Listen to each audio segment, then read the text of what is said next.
మనుషులు దరిద్రాన్ని సిగ్గుపడే విషయంగా భావిస్తారు. కానీ నా దృష్టిలో అది రామయ్య వరప్రసాదం.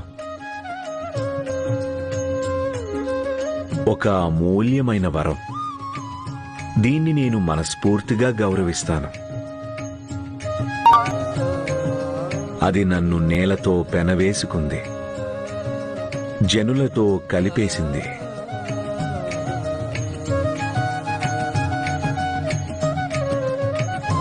అది నాకు ఏదైతే నేర్పిందో అదంతా పుస్తకాల్లో రాసుండదు. జీవిత అనుభవాల నుంచి, రామయ్య భక్తుల సాన్నిధ్యం నుంచి నేర్చుకున్నాను. ఈ జ్ఞానమే నన్ను సర్వశక్తిశాలైన ఆ పరమేశ్వరుడికి, ఆ పరమాత్ముడికి మరింత సమీపానికి తీసుకెళ్ళింది.